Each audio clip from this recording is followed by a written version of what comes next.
चलिए, रिकॉर्ड होने लगा सेशन। जैसे कि अजय सर ने कल बताए थे, आपको प्लॉटिंग के बारे में बताया होगा कि हमारी जितनी भी सब प्लॉटिंग होती है, जहाँ पे 100 स्क्वायर यार्ड की 200 स्क्वायर यार्ड की जो प्लॉटिंग होती है, वो मोस्टली आपकी धोलेरा SIR के बाहर में होती है ना। और जितनी भी बल्क की लैंड रहती है वो टोटल SIR के अंदर में रहती है, या फिर अंदर में अगर रिटेल में जाते हैं तो उसकी भी ये गाइडलाइन होती है कि अंदर में सबसे छोटा टुकड़ा आप जो है रेसिडेंशियल में कितना कर सकते हैं, कॉमर्शियल में कितना कर सकते हैं और इंडस्ट्रियल में कितना कर सकते हैं। वो अजय सर ने आपको कल गाइड किया होगा। अगर उससे संबंधित किसी तरीके का अभी भी अगर किसी का कोई डाउट होगा तो एक बार सेशन के लास्ट में फिर से दोबारा से उसको रिवाइज करना, ठीक है। अब हम बात करते हैं कि प्लॉटिंग हो या बल्क हो, उसमें लीगल किस तरीके से रहता है, क्या लीगलिटी रहती है। तो किसी भी एक सोसाइटी की डॉक्यूमेंट को लेकर के हम पूरा लीगल क्लियर कर लेंगे, जैसे आपको क्लैरिटी मिलेगी। सबसे पहले क्या समझेंगे हम कि ये गुजरात जो राज्य है, गुजरात राज्य के अंदर में यहाँ के फार्मर की जो लैंड है, फार्मर की लैंड को यहाँ की केवल फार्मर ही परचेज कर सकता है, कोई दूसरा व्यक्ति परचेज नहीं कर सकता। और वो भी फार्मर जो है यहाँ का, वो गुजरात का ही होना चाहिए। यानी कि गुजरात के किसान की जमीन को गुजरात का सिर्फ किसान ही खरीद सकता है। इसके अलावा गुजरात का अगर कोई व्यापारी है या बाहर से आया हुआ कोई किसान है, वो यहाँ की जमीनों को नहीं खरीद सकता। सबसे पहला ये बहुत स्ट्रॉन्ग पॉइंट है, क्योंकि आपके पास इन्वेस्टर जब आएंगे तो आपसे पूछते हैं कि हम डायरेक्ट किसान से क्या जमीन ले सकते हैं वहां पे, या आप लोग महंगी दे रहे हो, या आपसे या सस्ती तो हम किसान से ले सकते हैं। तो इस तरीके के सवाल करें तो आपको उनको गाइड करना है कि धोलेरा SIR के अंदर और पूरे गुजरात के अंदर ही ये इस तरीके की गाइडलाइन है कि यहाँ के खेडूत, यहाँ खेडूत बोलते हैं, खेडूत की जमीन को यहाँ का खेडूत ही खरीद सकता है। तो आप इसको ऐसे समझ सकते हैं, किसान ही बोलना है कि यहाँ के खेती की जमीन को यहाँ का केवल किसान ही खरीद सकता है, बाहर का कोई व्यक्ति नहीं खरीद सकता। खरीदता कैसे है, फिर कैसे खरीदारी होती है, हम लोग तो MP UP से बाहर से हैं, तो यहाँ कैसे बिल्डर बन गए, कैसे जमीनें खरीदनी यहाँ पे। तो उसके लिए प्रोसेस क्या रहता है, किसी भी किसान की जो जमीन होती है, उस किसान की जमीन का लैंड यूज, जमीन का यूज करना चेंज कराया जाता है एक प्रोसेस के थ्रू। उसको बोलते हैं नॉन एग्रीकल्चर। यानी जो जमीन है वो जमीन का हम NA कराते हैं, नॉन एग्रीकल्चर कराते हैं, खेती से उसको बिल्कुल छुटकारा दिलाते हैं। और उसके बाद में जिस पर्पज के लिए उसका NA कराते हैं, वो पर्पज उसमें लिख दिया जाता है कि इस पर्पज से आप इसका अब इस्तेमाल करने वाले हैं। तो इस किसान की जमीन का NA कराने के लिए कोई भी बिल्डर या डेवलपर सबसे पहले क्या करता है, इस किसान को देता है पैसा, एक रिस्क पर। एक रिस्क होता है बहुत बड़ा, उस किसान के ऊपर भरोसा होता है कि आप ये पैसा लीजिए, जो भी पैसा लग रहा है, आपकी 50,000 बीघा जमीन है, 50 बीघा जमीन है, 40 बीघा जमीन है, 1 लाख बीघा जमीन है, जो भी जमीन है, जो भी जमीन मैं खरीदना चाहता हूँ किसान से, तो मैं सबसे पहले किसान को उसका NA कराने के लिए पैसा दूंगा, जिससे वो अपनी जमीन का NA कराए। NA में कितना पैसा खर्च होता है, NA में पैसा 50 रुपए पर स्क्वायर यार्ड से लेकर के 100 रुपए पर स्क्वायर यार्ड तक का खर्चा आता है। ये कौन कराता है, ये जो NA कराने का प्रोसेस होता है ये किसान खुद कराता है। लेकिन जो खरीदता है वो व्यक्ति पहले उसको पैसा देता है, किसान खुद अपने पैसे से यहाँ NA करा के जमीनें देता नहीं। ठीक है। तो यहाँ पे क्या है कि हम लोग सबसे पहले पैसे देते हैं उस किसान को, फिर वो क्या कराता है, NA कराता है अपनी जमीन, नॉन एग्री।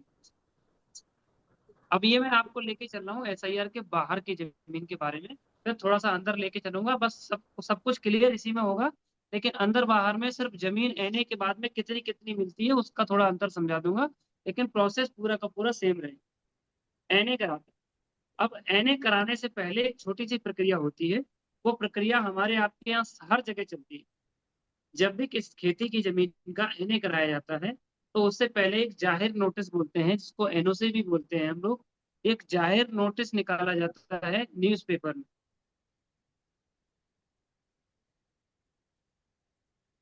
ये जाहिर नोटिस किस लिए निकाला जाता है, ये जाहिर नोटिस इसलिए निकाला जाता है कि उस जमीन पे किसी तरीके का कोई लोन तो नहीं है, कोई प्राइवेट किसी व्यक्ति का कोई कर्जा तो नहीं है, कोई जमीन गिरवी तो नहीं रखी हुई है, उस जमीन के अंदर किन्हीं 2 भाइयों का, 4 भाइयों का, 5 भाइयों का किसी का कोई विवाद तो नहीं है। तो उस विवाद को खत्म करने के लिए या देखने के लिए कि विवाद है कि नहीं है, इस तरीके का एक जो है न्यूज़पेपर में कटिंग निकलवाई जाती है। और ये कटिंग आपकी 15 से 20 दिन तक जो है न्यूज़पेपर में वैलिड मानी जाती है। अगर 15 से 20 दिन में किसी व्यक्ति का कोई इस जमीन पे हस्तक्षेप नहीं आया, 15 to 30 डेज के लिए अगर किसी का कोई हस्तक्षेप नहीं आया, तो आप ये समझिए ये जमीन की एनओसी आपको मिल गई, नॉन ऑब्जेक्शन सर्टिफिकेट, ये आपको एनओसी मिल जाती है। जैसे ही जमीन की एनओसी मिलती है, किसान तुरंत जो है अप्लाई कर देता है किसके लिए, एनए कराने। फिर उस जमीन का एनए कराया जाता है। अब एनए यहाँ दुनिया में 2 अलग अलग तरीके से होता है। एसआईआर के बाहर में एनए अलग होता है और एसआईआर के अंदर में अलग तरीके से एनए। एसआईआर के बाहर समझ लेते हैं थोड़ा सा कैसे रहता है। एसआईआर के बाहर में जो एनए होता है वो सिर्फ एक ही पर्पज से होता है एनए, वो पर्पज है आपका रेसिडेंशियल का। समझ में आ रहा है सर? अनु सर क्लियर हो रहा है? बिल्कुल, बहुत आप डिटेल में बता रहे हैं, बहुत बढ़िया लग रहा है, काफी मैं मुझे बहुत तो क्लियर हो रहा हाँ, होगा। तो बहुत बहुत बारीकी से बता रहा हूँ जिससे कि फ्यूचर में और क्लियर हो सके, रिकॉर्डिंग भी हो जाएगी तो हम सुन भी सकेंगे बाद में। तो जो एनए हम कराते हैं वो एनए कराते हैं एसआईआर के बाहर में सिर्फ और सिर्फ रेजिडेंशियल के पर्पज से। अब यही एनए अगर हम कराएं एसआईआर के अंदर में, मैं लिख देता हूँ out of SIR. Out of SIR में एनए कराते हैं सिर्फ और सिर्फ रेजिडेंशियल के। अगर यही एनए इन एसआईआर के अंदर कराएं, अगर हम लोग with in SIR, in SIR के अंदर कराते हैं, तो उसको अलग अलग जोन में कराते हैं। रेसिडेंशियल की कराते हैं, कॉमर्शियल के लिए भी कराते हैं, इंडस्ट्रियल के लिए भी कराते हैं। इन 3 अलग अलग जोन में उसका एनए कराया जाता है। यानी किसी जमीन का एनए होता है रेसिडेंशियल पर्पज से, किसी जमीन का एनए होता है कॉमर्शियल के पर्पज से, किसी जमीन का एनए होता है इंडस्ट्रियल के पर्पज से। तो इसमें जिस सबका पर्पज से इसका, इसमें सबका चार्ज भी मेरे ख्याल से अलग अलग होगा, हाँ, कमर्शियल। अगर नॉर्मल एनए कराएंगे तो नॉर्मल एनए का चार्ज अलग रहता है। लेकिन रेसिडेंशियल मल्टीपर्पज करा दिया तो चार्ज बढ़ जाएगा, कॉमर्शियल मल्टीपर्पज करा दिया तो चार्ज बढ़ जाएगा, इंडस्ट्रियल मल्टीपर्पज करा दिया तो चार्ज बढ़ जाएगा। अच्छा, ये जो आप बता रहे हैं ये हमारे एक बेसिक नॉलेज के लिए जरूरी है, बाकी क्लाइंट से और इससे ज्यादा मतलब नहीं रहेगा, राइट? नहीं, क्लाइंट की जरूरत पड़ती है इसकी। अच्छा। क्लाइंट पूछते हैं कि किस तरीके का एनए कराया है, कैसा एनए है इसका, आपने रेजिडेंशियल कराया है कि कॉमर्शियल कराया है, क्या है। तो वो आपको ये पता होना बहुत जरूरी है, क्योंकि आप एक डीप नॉलेज रखेंगे तो अच्छे से गाइड कर पाएंगे किसी भी क्लाइंट को अच्छे से। ओके, क्योंकि समझ। छोटे छोटे जो क्लाइंट होते हैं ना, 5 लाख 10 रुपए 10 लाख रुपए लगाने वाले, ये हम्म खोपड़ी चाटते हैं सबसे ज्यादा। बल्क डील उठाने में खोपड़ी नहीं लगती इतनी। हम्म बल्क डील वाला बहुत लॉजिकल क्वेश्चन करता है, उसको समझाना आसान होता है। हम्म। लेकिन जितना ज्यादा ये चाटते हैं ना 5-10 लाख वाले, तो इनके लिए नॉलेज होना बहुत जरूरी है। ठीक ठीक। तो हम एसआईआर 2 तरीके से, वो एनए 2 तरीके से कराते हैं, एक एसआईआर के बाहर का और एक एसआईआर के अंदर का। एसआईआर के बाहर रेजिडेंशियल का होता है ज्यादातर, 99% केस में रेजिडेंशियल का ही होता है, ठीक है। कुछ लोग कराते हैं कॉमर्शियल का, जब उनको कोई बाहर और अंदर सोसाइटी के जैसे गेट पे पूरी कॉमर्शियल पूरा कॉम्प्लेक्स बनाना हो और अंदर की साइड में रेजिडेंशियल करना हो, तो फिर वो रेजिडेंशियल मल्टीपर्पज का करा लो, है ना। ज्यादातर रेजिडेंशियल का ही होता है। तो ये एनए होता है। अब इस एनए में क्या प्रोसेस होता है कि पूरी तरीके से कोई जमीन अब आप जो है किसी भी पर्पज से यूज कर सकते हैं जिस पर्पज से आपने उसका एनए कराया। ये एनए का सर्टिफिकेट यहाँ पे लगा होगा। अच्छा, यहाँ पे एक थोड़ा सा चैलेंज है आपके लिए कि सारी जो भी एनए वगैरह होगा, टाइटल ज्यादातर होगा, वो ज्यादातर गुजराती भाषा में होगा। तो आपको इसको या तो स्क्रीनशॉट लेकर के अपना जो गूगल लेंस होता है उसकी तरह हाँ आपको ट्रांसलेट करना पड़ेगा समझने पढ़ने के लिए, या थोड़ा थोड़ा करके आपको गुजराती भी आ जाएगी, धीरे धीरे सीख। हाँ, वो मुझे जैसे वैसे यहाँ पे जो आ रही है। आ रही हाँ, ये लिखा है ना, नगर सोसाइटी ऐसा कुछ करके, रोड, है। विलन नगर, पासे वडोदरा, ऐसा कुछ। हाँ हाँ, ठीक है, सही है, सही है। आ जाएगी, सब तो सीख जाएंगे, ये लोग भी सीख धीरे जाएंगे। धीरे उसकी कोई खास जरूरत पड़ेगी नहीं, पर धीरे धीरे सब सीख जाएंगे। मैं आज भी ट्रांसलेटर का ही काम करता हूँ। और हम्म इसके अलावा हमारी लीगल की टीम बैठी है, कहीं पे कोई फंसते हैं तो लीगल वालों से डायरेक्ट कनेक्ट करा देते हैं, क्योंकि वो पार्ट भी लीगल का ही है, तो लीगल वाले सॉल्व कर देते हैं। हम्म। तो ये जो जमीन थी टोटल 20,639 स्क्वायर मीटर जमीन थी। कितनी? 20,639 स्क्वायर मीटर में ही इसका एनए होता है, ठीक है। हम्म।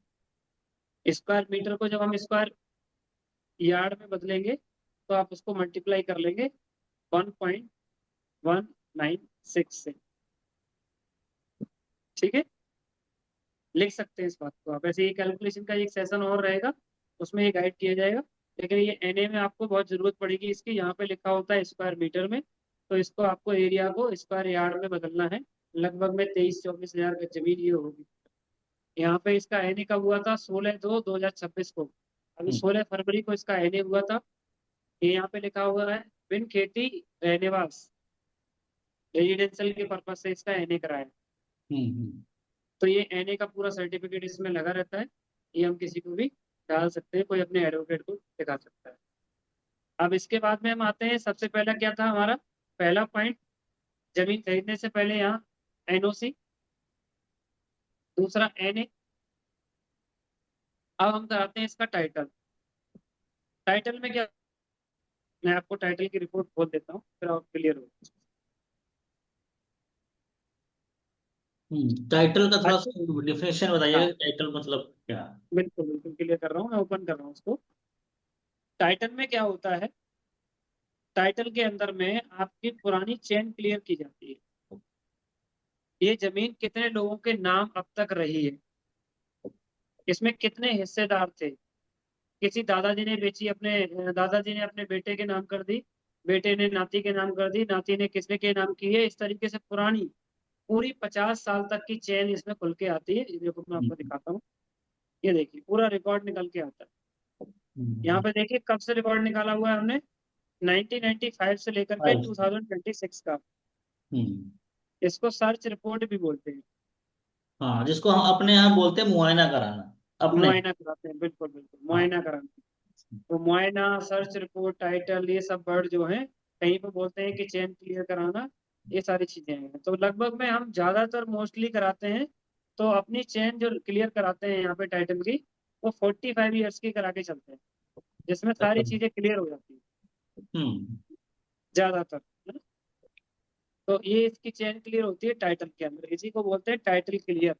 यानी कि कोई भी इस तरीके का ऐसा विवाद नहीं है कि कल को कोई आकर के, जमीन आपने ले ली, कोई दूसरा या तीसरा भाई आकर के बोले कि इस जमीन में मेरा भी हिस्सा है, और आपकी जमीन पर जो है कहीं ना कहीं पचड़े में पड़ जाए किसी तरीके की। तो ये हम्म। टाइटल इसका क्लियर हो जाता है। तो ये टाइटल की रिपोर्ट भी जब भी आपको कोई गूगल ड्राइव किसी प्रोजेक्ट की दी जाएगी, तो उसमें आपका एनओसी भी रहेगा, एनए भी रहेगा, और टाइटल की रिपोर्ट भी रहेगी। हम्म। तो हमारे ये 3 डॉक्यूमेंट क्लियर हुए हैं सर। हम्म। सबसे पहले जमीन का एनए कराने से पहले एनओसी, उसके बाद एनए, और उसके बाद टाइटल। हम्म। अब जैसे ही तीनों डॉक्यूमेंट क्लियर हो जाते हैं, उसके बाद हम कराते हैं रजिस्ट्री। हम्म। ये रजिस्ट्री है, हम्म। किसी भी जमीन की हम रजिस्ट्री करते हैं। हाँ, अभी और तक वो जो बातें रजिस्ट्री हो रही थी अरवेश सर, ये बातें कंपनी के बैकएंड की हो रही थी। कौन कंपनी सी? ये जो जितनी भी चीजें कर रही है तो कंपनी कर रही होगी, कंपनी का ही काम सब चल रहा कुछ, है तो। सारे काम कंपनी करके क्लियर करके ही आपको देती है। हाँ, लेकिन क्लाइंट समझना पूछता है प्रोसेस ना है। कि गवर्नमेंट लीगल है कि नहीं है ना, इसमें कोई दिक्कत तो नहीं आएगी, है ना? बहुत सारे सवाल करता है। तो हम्म। उसको आप स्टार्टिंग से समझाएंगे कि सर दिक्कत यहाँ पे जो जमीन है, वो किसान की जमीन को खरीदते ही तब है हम, जब उसका टाइटल, एनए, एनओसी सब कुछ क्लियर हो जाता है। जब तक ये क्लियर नहीं होगा तब तक हमारे नाम रजिस्ट्री नहीं हो सकती। यस। यस। हमारे नाम रजिस्ट्री नहीं हो सकती, क्योंकि हम कौन है? नॉन गुजराती। और हम्म। नॉन गुजराती के साथ साथ में हम यहाँ के किसान भी नहीं। हम्म। तो ये जो चेन है, ये सब कुछ क्लियर करा के, डॉक्यूमेंट क्लियर करा के फिर हम कराते हैं रजिस्ट्री। इस पॉइंट पे आकर के आपकी जमीन 100% लीगल हो जाती है, कोई किसी तरीके का आपको डर नहीं है रजिस्ट्री होते ही। ये जमीन की सेल डीड मैं आपको दिखा रहा हूँ, ये अभी सेमिकॉन रेजिडेंसी, जिसमें हम लोगों ने सोसाइटी जो बनाई है, 192 प्लॉट्स हैं। ये 24,000 गज की जमीन है। आप देख रहे हैं यहाँ पे 20,639 स्क्वायर मीटर था। स्क्वायर यार्ड यहाँ पे मैंने आपको बताया 23-24 हजार स्क्वायर यार्ड, 24,684 स्क्वायर यार्ड। अगर इसको स्क्वायर फीट में निकालेंगे, तो इस स्क्वायर यार्ड को मल्टीप्लाई बाई 9 कर देंगे, तो आपका स्क्वायर फीट में निकल के आ जाए। हम्म। विलेज पड़ता है काना तालाब, तहसील पड़ती है इसकी भावनगर, और डिस्ट्रिक्ट भी इसका वाह। भावनगर पड़ता है जमीन का, ठीक है। तो हम्म। ये सारी चीजें आप उसमें सीडेड के अंदर में पढ़ सकते हैं। ये रजिस्ट्री कब हुई थी, ये भी आप देख सकते हैं। ये रजिस्ट्री हुई थी 3 तारीख को, सॉरी 30 तारीख को, 30/3/26। 30/3/2026 को। अभी इसी साल हमने इसकी रजिस्ट्री कराई, और रजिस्ट्री करा के हमने इसको सोसाइटी के रूप में लॉन्च कर दिया। हम्म। यहाँ पे दिया हुआ है खेत का नंबर, ये सर्वे नंबर बोला जाता है इसको। आप ऊपर भी देखेंगे, यहाँ पे भी लिखा हुआ है। हम्म। ये बड़ा सर्वे नंबर है जिसमें से हमने आधा किया है। ये करीब 48,000 गज का सर्वे नंबर था। तो हमने क्या किया, उसमें से पैगी 1 यहाँ पे लिखा हुआ है। थोड़ा समझ में आपको अभी नई नई चीजों में कम आएगा। जैसे ये लिखा है ना, एनए 120 सर्वे नंबर है, इसका एनए कराया। और जिसमें से पैगी 1, यानी टोटल जो एरिया था वो 48,000 गज का था, जिसमें से हमने आधा हिस्सा लेके 24,000 गज, उस 24,000 गज में सोसाइटी काट दी। अब किसी का ये आधा बचा हुआ होगा, हम्म। ठीक है। तो ये पैगी 1 है। इसकी हमने रजिस्ट्री करा ली पूरी तरीके से, अभी हमारे नाम हो गया, हमने इसकी सोसाइटी। आप सोसाइटी निकालेंगे तो क्या करना पड़ेगा, तो रजिस्ट्री के बाद में एक प्रोसेस होता है। जब भी आप सोसाइटी निकालते हैं तो आपको कराना पड़ता है प्लान पास। बिना प्लान पास के कोई भी सोसाइटी आप सेल नहीं कर सकते। प्लान पास यहाँ पे जो है, सबसे पहले आर्किटेक्ट से पूरा एक नक्शा बनवाया जाता है। उस नक्शे को जो है आप जो है एसआरओ में डालते हैं। वहां से फिर जो है रजिस्टर ऑफिस में और इससे संबंधित जो डिपार्टमेंट होते हैं उनमें वो चेक होता है कि इसमें जो भी आप सुपर बिल्डअप कारपेट दे रहे हो वो यहाँ के जो बायर होंगे उनके हित में है कि नहीं है। वो सारी चीजों को देख करके, एम्यूनिटी, रोड, रास्ते, सारी चीजों को देखते हुए फिर वो सोसाइटी को प्लान पास देते हैं। ये देखिए आप यहाँ पे बहुत सारे खेत हैं, बहुत सारे सर्वे नंबर है हम्म। ना। तो बहुत सारे सर्वे नंबर में आप देखेंगे 120 सर्वे नंबर जो है कितना बड़ा है, ये हम्म। वाला। और ये रोड है, ये रोड गई है सीधी, ये एसआईआर की बाउंड्री है। हम्म। ये तो एसआईआर है। हम्म। और ये एसआईआर के बाहर का है। ये सारी जमीनें अपनी है यहाँ पे जितने भी नंबर हैं। तो हम्म। 120 नंबर जो सर्वे है उसमें से दो हिस्से कर दिए। तो ऐसे मान सकते हैं कि किसी व्यक्ति की, कोई व्यक्ति ये है, इसके पास में 40 बीघा जमीन थी। तो उसने एक अपने ए बेटे को दे दी और दूसरी बी बेटे को दे दी। दो हिस्से हो गए, तो पैगी 1 और पैगी 2, इस तरीके से। तो ये सवाल आपके आएंगे धीरे धीरे करके, ये रिकॉर्डिंग आपको काम आएगी। ये इसका प्लान पास है। प्लान पास के अंदर आपको कॉमन एरिया कितना दिया हुआ है वो सब लिखा रहता है यहाँ पे, है ना। प्लॉट के लिए हमने जो कॉमन एरिया रखा होता है ना, गार्डन वगैरह के सारी चीजों के लिए, वो सब लिखा रहता है यहाँ पे। नंबर ऑफ प्लॉट्स कितने हैं वो लिखा रहता है। कारपेट सुपर बिल्डअप यहाँ पे लिखा रहता है। ये सारी की सारी चीजें आपको प्लान पास के अंदर में मिल जाती है। ये प्लान पास है, इसको आप आसानी से रीड करें। प्लान पास हो जाता है तो आपकी सोसाइटी पूरी तरीके से फिर लीगल हो जाती है, मतलब पूरी तरीके से गवर्नमेंट सर्टिफाइड। फिर उसके बाद हम इसका जो आपने प्लान पास देखा था, इसी प्लान पास का हम क्या करवाते हैं, लेआउट बनवाते हैं। इस तरीके का कलरफुल लेआउट। और उस लेआउट के अंदर में हम सब कुछ मेंशन करते हैं। सब कुछ में क्या क्या मेंशन करते हैं कि यहाँ पे कोई व्यक्ति प्लॉट परचेज करता है तो उसकी, अगर किसी को दिशा देखनी है, किस दिशा में मेरा प्लॉट का जो है मुंह पड़ेगा या पीठ पड़ेगी, मेरी सारी चीजें वो जो देखते हैं डायरेक्शन, वो आपको डायरेक्शन या कंपास के माध्यम से देखने को मिल जाए। कोई डॉक्यूमेंटेशन की बात करते हैं तो लेआउट पे लिखा रहता है NA, NOC, title clear, plan pass project है हमारा। धोलेरा एसआईआर से 0 किलोमीटर के डिस्टेंस पे है। पास में ही 1 किलोमीटर पे रिवर फ्रंट है ना। यहाँ पे आप देखते हैं कोई भी एप्लीकेबल कुछ चीजें हो रही हैं, जैसे कि अगर कोई प्लॉट गार्डन फेस का है, ये गार्डन फेस के हैं, तो गार्डन फेस वाले प्लॉट पे क्या लगती है, 10% पीएलसी, एक्स्ट्रा 10% लिया जाता है टोटल का। कोई भी कोई कॉर्नर का प्लॉट है तो कॉर्नर पे 10% पीएलसी ली जाती है, तो गार्डन और वो कॉर्नर का 10% पीएलसी यानी 10% एक्स्ट्रा लिया जाता है हमेशा, जितने भी कॉर्नर और गार्डन। तो ये लीगल के अंदर ही सारी चीजें ही आती हैं। तो जैसे ही इसका लेआउट बन जाता है, लेआउट के बाद में हम वॉक थ्रू वीडियोस वगैरह ये सब बनाते हैं और सोसाइटी को लॉन्च करते हैं। सिंगल एक क्लिक में आपको ये सारी की सारी ड्राइव में सारे डॉक्यूमेंट आपको मिल जाते हैं। तो यहाँ पे मुख्य रूप से क्या चीज हमने देखी कि एनए होना चाहिए, एनओसी होना चाहिए, टाइटल होना चाहिए और प्लान पास होना चाहिए किसी भी सोसाइटी का। वो सोसाइटी पूरी 100% क्या होती है, लीगल। अब जैसे ही आप कोई प्लॉट परचेज कर लेते हैं यहाँ पे, तो प्लॉट परचेज करने का प्रोसेस क्या रहता है? सबसे पहले हम किसी भी व्यक्ति से एक 50,000 का टोकन अमाउंट लेते हैं। 1 मिनट चाहिए मैं मुझे, हाँ हाँ, ठीक है, कोई बात थोड़ा सा बैटरी जो है इसकी जा रही है, चार्जर लगा। नहीं। एक बार स्क्रीन हटा दीजिए, थोड़ा सा पूछे बाकी लोगों से, चीजें समझ में आ रही हैं। जी जी।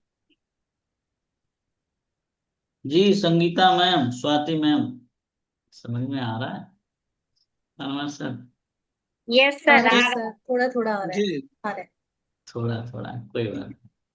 अरुण सर, होमवर्क आवाज आ भी रही है मेरी? होता है। हाँ जी शिवम सर, हेलो। क्या कर रहे हैं? हाँ सर, ये एने का एक बार क्लियर कर दो। एने थोड़ा सा मेरे को स्किप हो गया, मैं समझ नहीं पाया। अच्छा सर, बताओ। नॉन एग्रीकल्चर, मतलब बताओ सर, इसका मतलब। इसका मतलब कि वहां पे एग्रीकल्चर का काम नहीं होगा। समझ रहे हैं? अजय, अजय सर, एम आई राइट? Yes yes yes.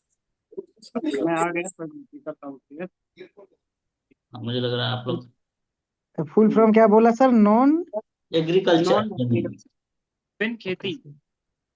हाँ बिन मतलब खेती, है जहाँ ना? पे खेती नहीं हो सकती। खेती नहीं कर और सकते अब आप वहाँ और पे। सर एनओ वहाँ और सर एनओसी में सर कितने दिनों के लिए अखबार में छपाई जाती है? 20 दिनों के लिए ना? 15 से 20। 15 से कहीं कहीं पे 20 दिन भी होते हैं, 15 से 20 दिन, 30 दिन तक का ये रहता है ना? अगर वहाँ पे किसी ने कोई थोड़ा बहुत, अगर कहीं पे गवर्नमेंट कार्यालय में आकर के, वहाँ पे आकर के छोटी सी भी अगर कोई शिकायत की, तो उस शिकायत को वेरीफाई करने के लिए 15 दिन का और ग्रेस पीरियड दिया जाता है। वो फिर जाकर के क्लियर हो जाता है। 15 से 20 दिन, 30 दिन मैक्सिमम रहता है, 30 दिन में फाइनल क्लियर हो जाता है। जी सर, ठीक है। ठीक है। इतना जी ज्यादा सर, कोई जी सर। पूछेगा नहीं आपसे कि एनओसी कितने दिन के लिए रहती है, ये सब नहीं पूछेगा। लेकिन आप लोग रियल अच्छा। एस्टेट में बहुत सारे लोग नए आ रहे हैं पूरी तरीके से, तो उनकी एक इन्फॉर्मेशन के लिए जस्ट मैं बता रहा हूँ। थोड़ी सी ज्यादा है, अगर एडवांस इन्फॉर्मेशन होगी तो मैं शॉर्ट कर दूंगा। नहीं सर, कोई बात नहीं। तो ये आगे चल के जैसे कि आपको एक डीप नॉलेज रहेगी तो ये अच्छा रहेगा खुद के लिए भी, और कभी कभी कोई कस्टमर भी होते हैं तो उनको भी गाइड करना पड़ता है। ठीक है। तो मैं दोबारा जी से सर, जी। स्क्रीन शेयर कर रहा हूँ अपनी।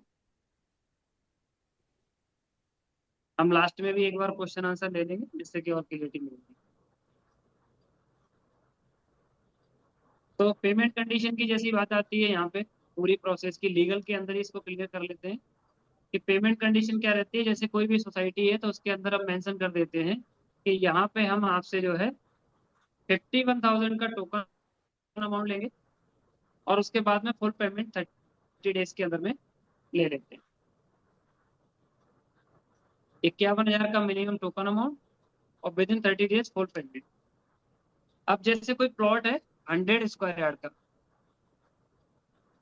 और उसकी रेट है 4,999 रुपये, तो ये हो गया आपका 4,99,000 रुपये का आपका प्लॉट हो गया। अब 4,99,000 पे कोई व्यक्ति जब रजिस्ट्री कराएगा, तो रजिस्ट्री के लिए दो चार्जेस होते हैं। एक तो स्टाम्प ड्यूटी का चार्ज होता है, जो फीमेल के लिए 5% होता है, और मेल के लिए 6% होता है। तो 4,999 रुपये का आप जब 5% या 6% निकालते हैं, जो भी अमाउंट निकल के आता है वो होता है आपका स्टाम्प ड्यूटी का अमाउंट। कितना? किसका? स्टाम्प ड्यूटी का। हम्म, वो आपके स्टाम्प लगते हैं उसके, ठीक है। स्टाम्प ड्यूटी अमाउंट हो गया। फीमेल कोई करा रही है रजिस्ट्री तो उनके लिए रहता है 5%, और मेल के लिए रहता है 6%। इसके अलावा अलग अलग लोकेशन के आधार पे, जैसे ये जो प्रोजेक्ट है इसकी अगर मैं बात करूं, ये भावनगर तहसील में लगता है, तो यहाँ पे जो एडवोकेसी फीस है, प्लस जो टाइटल की रिपोर्ट का खर्चा आता है वो, प्लस म्यूटेशन जो 7/12 होता है, दाखिल खारिज होता है, उसका खर्चा होता है, टोटल सब मिला करके 16,000 रुपये रहता है। ये लीगल में ही है, ठीक है। तो 5% या 6% प्लस 16,000 रुपये लेकर के हम क्या करते हैं, जैसे ही क्लाइंट का ये पूरा पेमेंट आया, पेमेंट आते ही उस क्लाइंट का बनता है ड्राफ्ट। जैसे अभी आपने रजिस्ट्री देखी, ये रजिस्ट्री रजिस्ट्रार ऑफिस में पूरी तरीके से वेरीफाइड हुई है गवर्नमेंट ऑफिशियल्स के द्वारा, सबके साइन होकर के ये रजिस्ट्री बोली जा रही है। लेकिन इसी रजिस्ट्री पे जब किसी की मोहर नहीं लगी होती है, किसी के साइन नहीं होते हैं, तो इसको बोलते हैं उसका ड्राफ्ट। तो वो ड्राफ्ट हम रेडी कर देते हैं पूरा। वो ड्राफ्ट रेडी करने के बाद में मैं आपको दिखा देता हूँ ये ड्राफ्ट, एक लाइव दिखा देता हूँ, जिससे थोड़ी सी क्लैरिटी और आपको मिलेगी।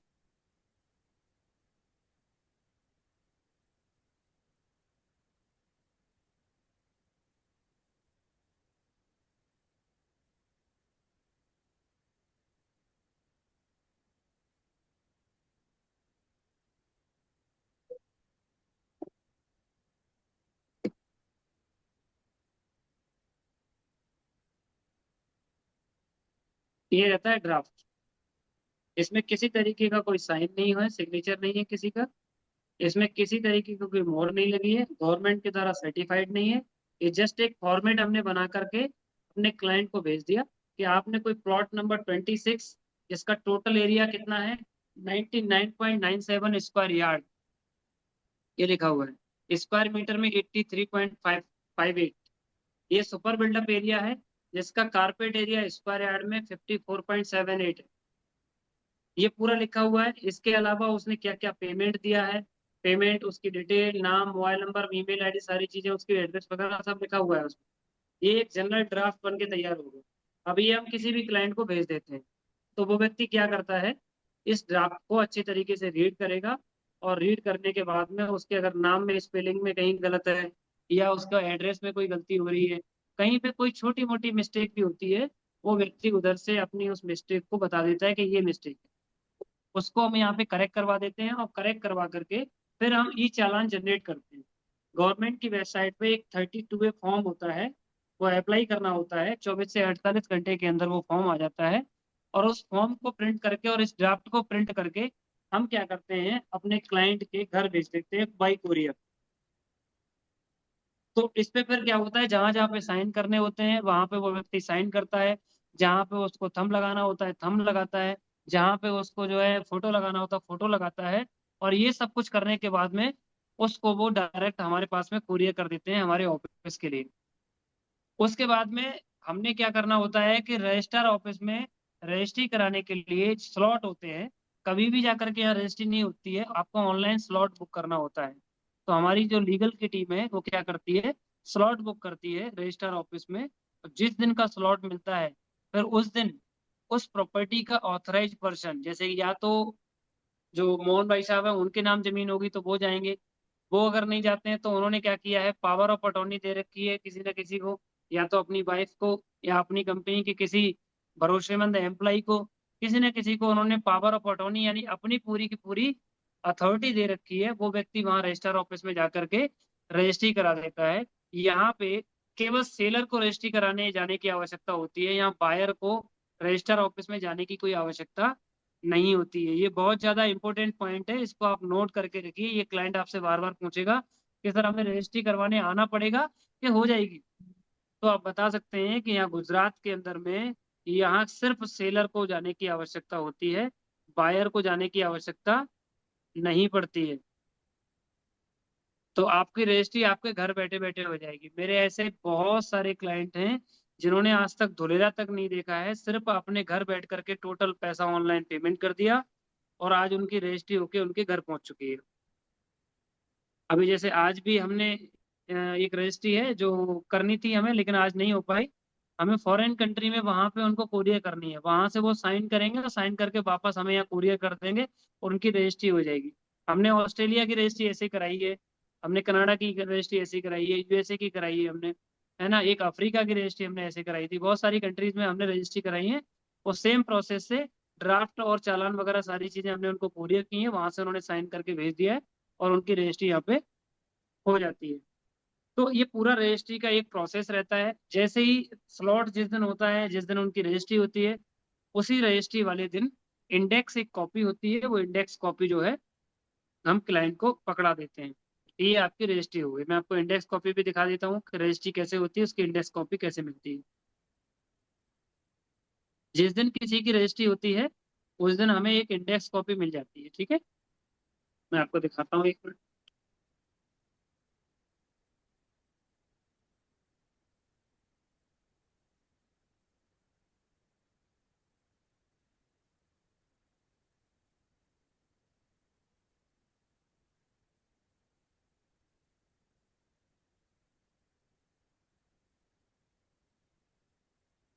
ये किसी की रजिस्ट्री थी अभी 27 तारीख को, 27 अप्रैल को। ये मीरा मिश्रा करके एक क्लाइंट है, ये रहने वाली बिहार की है, टीचर है गवर्नमेंट। इन्होंने रजिस्ट्री कराई थी, वो यहाँ आई नहीं है, सिर्फ उन्होंने ट्रस्ट पे मुझे पूरा फुल पेमेंट वहां से दिया, 10 लाख रुपए ट्रांसफर किया पूरा, और उनकी यहाँ पे रजिस्ट्री हो गई। जिस दिन रजिस्ट्री हुई थी उस दिन ये इंडेक्स कॉपी निकल के आई, ये मैंने उनको भेज दी, और इंडेक्स कॉपी के बाद में 48 से 72 घंटे के अंदर हमारे पास में उनकी फिजिकल कॉपी आ जाती है। हम क्या करते हैं, उसकी प्रिंट आउट निकाल करके, सॉरी, उसकी एक पीडीएफ बना करके उनको पीडीएफ शेयर कर देते हैं, और इसके अलावा उनको फिर हार्ड कॉपी कुरियर कर देते हैं। इस तरीके से जमीन का एनए होने से लेकर के, टाइटल निकलने से लेकर के, प्लान पास से लेके, हमारे नाम रजिस्ट्री से लेकर के, सोसाइटी बन करके, प्लॉट बेचने के बाद में रजिस्ट्री होकर के, सारा का सारा प्रोसेस मैंने यहाँ पे आपको ब्रीफ में गाइड किया। अब यहाँ पे अरुण सर थोड़ा सा पॉज कर लीजिए, अगर रिकॉर्डिंग आपके एंड से पॉज हो पाए तो। मैं बंद कर देता हूँ।